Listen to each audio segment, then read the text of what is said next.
India cyber threat report 2025 के according India ने साल 2024 में 369 मिलियन मॉलवेयर्स डिटेक्ट किए। आप देखिए ये करीब 36.9 करोड़ डिटेक्शन है। अगर आप इसको फर्दर ब्रेक डाउन करेंगे तो 702 मॉलवेयर डिटेक्शन पर मिनट है। इतना बड़े स्केल पे ये सब जो मिल रहा है, जो अटैक्स हो रहे हैं, जो फिशिंग का ट्राई कर रहे हैं, वो कई तरीके से ये मॉलवेयर सेंड किए जाते हैं डेटा सेंटर्स में। इतने इस रिपोर्ट को अगर आप क्लोजली देखें तो एक बहुत अलार्मिंग रिपोर्ट है। ये ग्राउंड रियलिटी बताती है कि कितना सेफ हम हैं इस टाइम इस टेक्नोलॉजी के दौर में। देखिए, डेटा सबसे इंपॉर्टेंट चीज़ है दुनिया में इस टाइम। डेटा शायद इतना इंपॉर्टेंट है कि डेटा, सब कुछ डेटा पे चल रहा है। सारे ऑर्गेनाइजेशन, सारी कंपनी, सारे सेक्टर्स वो है डेटा पर रन करते हैं। सिमिलरली एक दूसरी रिपोर्ट है जो ये बताती है कि पिछले साल इंडिया ने 24,000 करोड़ रुपए गंवाए हैं सिर्फ साइबर फ्रॉड्स में, सिर्फ मॉलवेयर अटैक्स में। ये कंसर्न, ये इश्यू मैं क्यों रेज कर रहा हूँ, इसके पीछे एक बहुत बड़ी वजह है। आपको मैं डिटेल में समझाऊंगा कि इसका रेलेवेंस क्या है इस वीडियो से। ट्रेंड माइक्रोस की रिपोर्ट के according India second favourite country है अटैकर्स के लिए इन टर्म्स ऑफ साइबर अटैक्स। ये फिगर्स आप इनकी रिपोर्ट देख सकते हैं, इसमें बहुत सारी चीज़ें आपको डिटेल मिलेंगी। इतना बड़े स्केल पे ये होना और इसके रेलेवेंस जो है हम बात कर रहे थे, वो ये है कि ये सेक्टर ऐसा है सर कि इसमें हम और आप कुछ देख नहीं सकते। ये साइबर सिक्योरिटी सुनने में हमें बहुत ही फैंसी वर्ड लगता है, हमें उसका ABCD नहीं पता। अगर आप वर्किंग हैं तो आपके ऑफिस में शायद आपको एक फिशिंग की ट्रेनिंग कराई जाती है, जो एक बेसिक ट्रेनिंग होती है कि आपको क्या नहीं करना। But it is not limited to fishing only. ये सेक्टर, ये इतना बड़ा सेक्टर है और ये एक कंप्लीट पेंडोरा बॉक्स है कि इससे इतनी चीज़ें हो सकती हैं देश में जो आप सोच भी नहीं सकते। दोस्तों, हम बात कर रहे हैं इस टाइम अपने देश की और ग्रोइंग कंसर्न्स की कि साइबर सिक्योरिटी क्यों जरूरी है और क्या क्या ऐसे थ्रेट्स हैं। रीसेंट टाइम में हमने देखा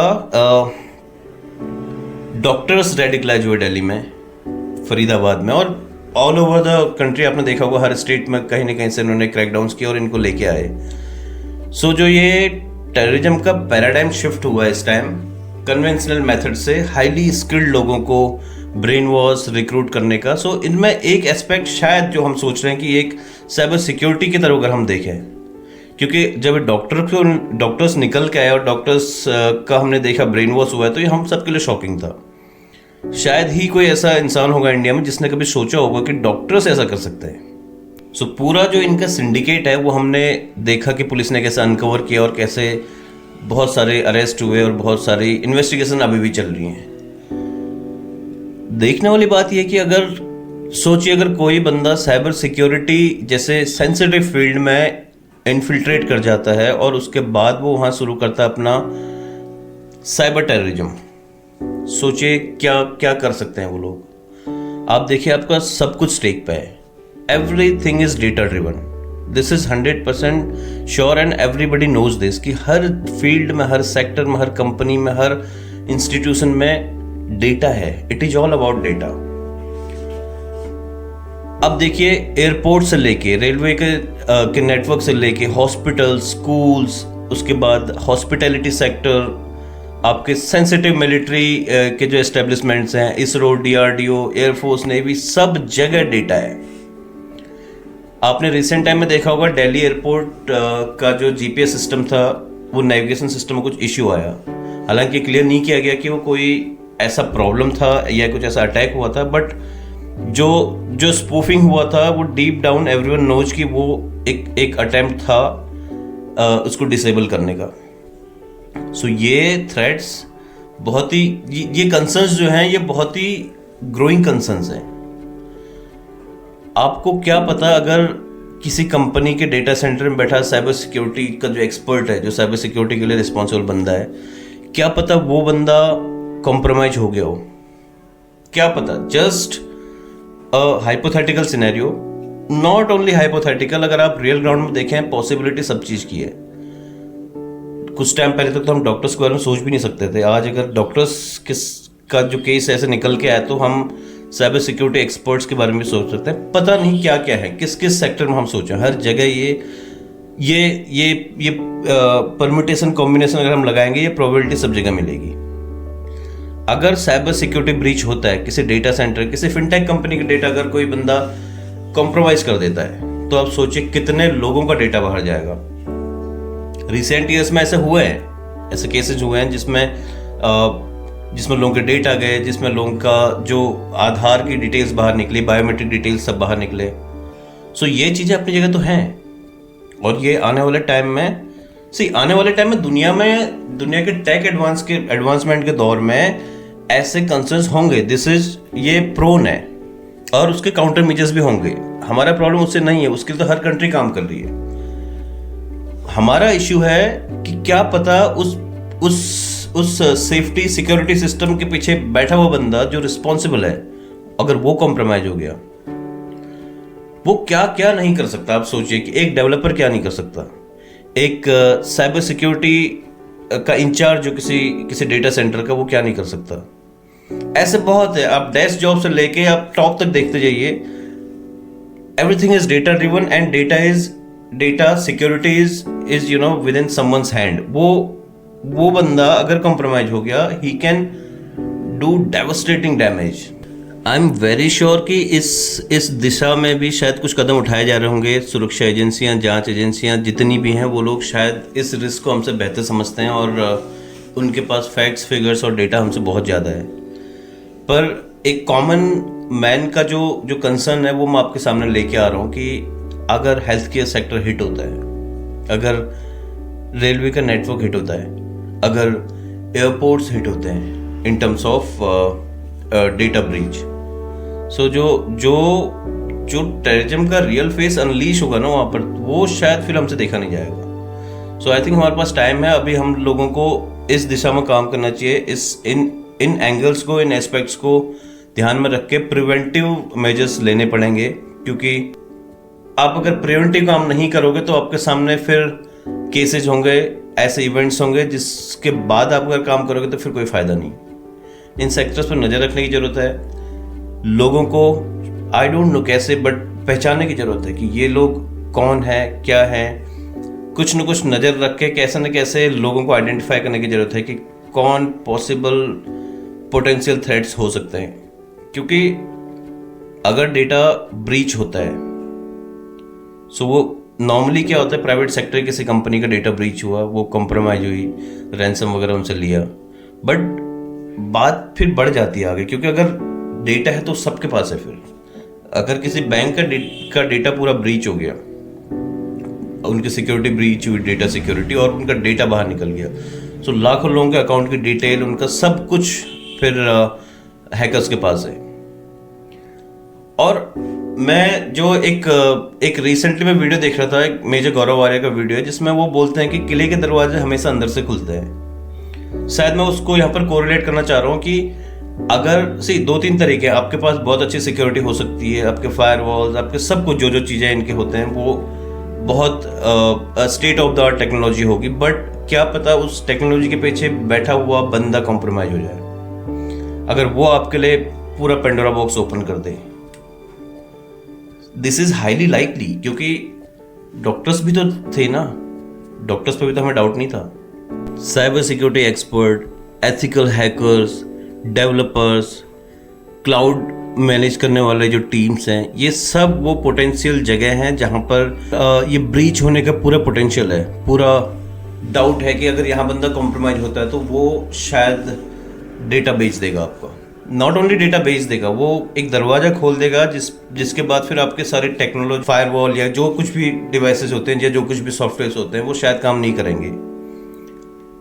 ये बड़ा कंसर्न रेज करता है पूरे इकोसिस्टम को। अगर आप एज अ होल देखें तो ये कॉम्प्रोमाइज हो गया तो हर सेक्टर हिट होगा इससे। हमने जो बात की थी कि टेरर मॉड्यूल्स का पैराडाइम शिफ्ट होने वाली बात, वो उसका रेफरेंस आप ले सकते हैं वाइट कॉलर का जो मॉड्यूल है, जो दिल्ली एनसीआर में वाइट कॉलर मॉड्यूल जो उन्होंने, it is not about Delhi NCR, उन्होंने पूरी कंट्री में वाइट कॉलर वाला एक मॉड्यूल एस्टेब्लिश कर लिया है, जिसका पेनिट्रेशन हर जगह, हर फील्ड में होगा। अगर डॉक्टर्स हैं, आप इंजीनियर्स भी देख सकते हैं, साइबर सिक्योरिटी के एक्सपर्ट्स हो गए, बैंकिंग सेक्टर्स में हो सकता है, और हो सकता है गवर्नमेंट की जो इंपॉर्टेंट बॉडीज है वहाँ भी पेनिट्रेट कर चुके हों। क्योंकि इनको अगर कुछ करना है तो इनको इन्फॉर्मेशन भी चाहिए। सो जो की पोजीशंस, की प्लेसेस पे बैठे हुए लोग, जो एक्सपर्ट्स हैं, जो अथॉरिटी वाले लोग हैं, अगर उनको ब्रेन वॉश कर दिया गया और उनको कॉम्प्रोमाइज़ कर दिया गया, तो ये बहुत बड़ा थ्रेट है जो शायद बाहर से दिखता नहीं है। ये ऐसे थ्रेट्स हैं जिनके बारे में बात कर रहा हूँ, ये एक बॉम्ब ब्लास्ट से भी ज़्यादा इम्पैक्ट कर सकते हैं। जो हुआ दिल्ली में हमने देखा, बहुत अनफॉर्चुनेट था, बहुत निर्दोष लोगों की जानें गई। पर अगर इस तरीके से फील्ड्स कॉम्प्रोमाइज़ होने लगे, आप देखिए ना, अगर इंजीनियर कॉम्प्रोमाइज़ हो गए, आप देखिए अगर अदर सेक्टर्स में लोग कॉम्प्रोमाइज़ होने स्टार्ट हो गए, कितने सेक्टर्स हैं, हॉस्पिटैलिटी से लेके हेल्थ केयर में। अभी जो एक गुजरात वाला केस था जिसमें रिसेंटली भी हमने बात की थी, this is bio weapon, he is trying to make a bio weapon, this is the weapon of mass destruction. So simpler word में तो हम यही बोल सकते हैं ना, बायो वेपन है।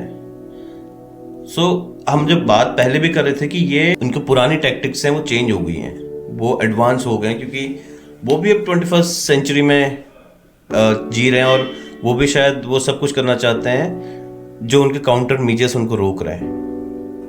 वो कन्वेंशनल मेथड में अनपढ़ आदमी को उठाया, उसको रेडिकलाइज किया, उसको दिमाग में भरा और उसके बाद उसको वेपन पकड़ा के बोल दिया कि जाओ ओपन में शूट करो। वो शायद अब नहीं होने वाला है ऐसे। आप देखेंगे अगर वो ऐसे हो रहा होता तो दिल्ली में इतना बड़ा प्लानिंग कैसे करते वो लोग। 3 टन अमोनियम नाइट्रेट उन्होंने इकट्ठा किया और कितना बड़ा प्लान था उनका। 6D वाला जो उनका चल रहा था, D6 या 6D वाला, कुछ इनके कोड नेम्स मीडिया में चल रहे हैं। तो 22 या 32 जगह पे ब्लास्ट करने का प्लान था डॉक्टर्स के थ्रू। सो जो कंसर्न था वो यहीं से आया कि अगर डॉक्टर कॉम्प्रोमाइज हो सकते हैं, they are highly educated. Doctor इतना आसानी से नहीं बन सकता। हम आप जानते हैं कि डॉक्टर बनना आसान नहीं है, पर अगर डॉक्टर कॉम्प्रोमाइज हुआ, अगर डॉक्टर रेडिकलाइज हुआ है, तो शायद दूसरे प्रोफेशनल भी हो सकते हैं। ये मेरा एक कंसर्न था जो मैं आपके साथ शेयर करना चाहता था। इसमें बहुत चीज़ें, इसमें अभी फंडिंग के एंगल भी चल रहे हैं, क्योंकि देखिए पैसे में आदमी बिक जाता है। आप देखिए जिन लोगों ने इतना प्लानिंग किया दिल्ली में, जिन लोगों ने अपने मेडिकल की स्टडीज में भी खर्चा किया था, उनको कितने पैसे दिए होंगे बिकने के लिए। उन्होंने नई ब्रांड न्यू कार्स खरीदी, सब कुछ नया। सो इसकी फंडिंग कोई कम तो है नहीं। आप और मैं अगर ये सोचें कि 1 या 2 करोड़ में हो गया हो, तो ये हमारे बेवकूफ़ी है सोचना। ये बहुत बड़ा नेटवर्क था, बहुत बड़ा इसमें इन्वेस्टमेंट है और ये बहुत डीपली ही रिसर्च और इन्वेस्टिगेट करने वाला मैटर है। सो इसी पॉइंट पे मैं बोल रहा था कि अगर हम रिसर्च और इनके इन्वेस्टिगेशन इतने ग्रास रूट लेवल पर कर रहे हैं, तो हमें इन सेक्टर्स को भी इंक्लूड करना होगा। हमें ये भी देखना होगा, क्योंकि साइबर सिक्योरिटी वाला पॉइंट इसलिए मैं लेके आया कि ये बहुत कंसर्निंग और बहुत ही वल्नरेबल फील्ड है, क्योंकि वहाँ पर एक मिस्टेक मतलब सब कुछ कॉम्प्रोमाइज, पूरा डेटा लीक हो जाएगा, पूरी इन्फॉर्मेशन लीक हो जाएगी और शायद वो टेक ओवर कर लें उसमें। ओवरऑल क्रक्स हमारी बात का ये है कि इंडिया के लिए हाई टाइम है कि वो अपना साइबर सिक्योरिटी को दोबारा चेक करे। अपने साइबर सिक्योरिटी फील्ड्स को, चाहे वो प्राइवेट हैं, उनके लिए स्ट्रॉन्ग रूल्स बने, रेगुलेशन बने और ये चीज़ें बचा सकें फ्यूचर में होने के लिए, क्योंकि इस टाइम में this time is very crucial in history, क्योंकि हम AI के फील्ड में अब स्टेप इन कर रहे हैं। हमारे AI से रिलेटेड भी मॉलवेयर थ्रेट्स आए हुए हैं, बहुत जगह ऐसे केस हुए हैं जो रिसेंट टाइम में पकड़े हुए हैं। सो इस टाइम में अगर हमने इनिशियली इनके लिए काउंटर मेजर्स तैयार कर लिए, तो शायद हम बाद में अपने आप को प्रोटेक्ट कर सकते हैं। अदरवाइज हमारे लिए एक नया फ्रंट खुलने वाला है वॉरफेयर का। This is for sure. आप बने रहिएगा वीडियो में, हम और जानकारी लेके आएंगे। तब तक के लिए जय हिंद।